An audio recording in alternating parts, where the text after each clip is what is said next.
Direction le Mali, par Faraning, des experts de l'ONU exigent la libération de Clément Mamadou Dembélé, détenu depuis plus de 20 mois. Cela fait désormais donc plus de 20 mois que l'universitaire et militant anti-corruption Clément Mamadou Dembélé est emprisonné. Depuis novembre 2023, il est accusé d'avoir menacé de mort le président de la transition Assimi Goïta après la diffusion sur les réseaux sociaux d'un enregistrement sonore dans lequel une voix lui était attribuée.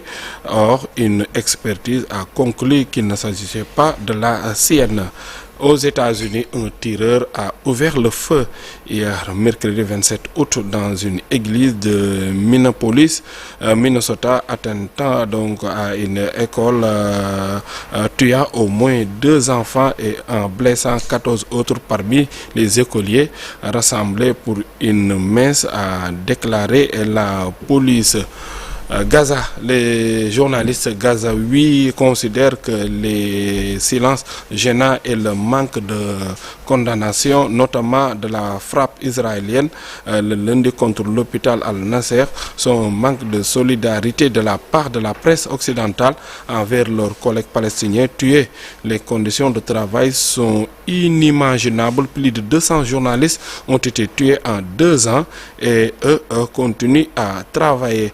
Pour finir, plusieurs donc inspecteurs de l'Agence internationale de l'énergie atomique, l'AIA, sont de retour en Iran, a annoncé son chef Raphaël Grossi.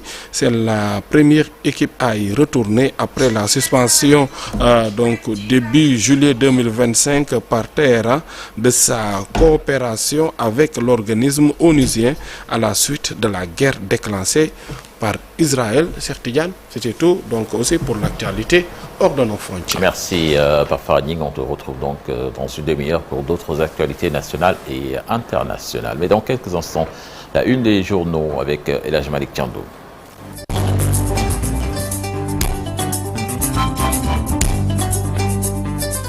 El Hadj Malick xët bu njëkk bu yéenekaay yi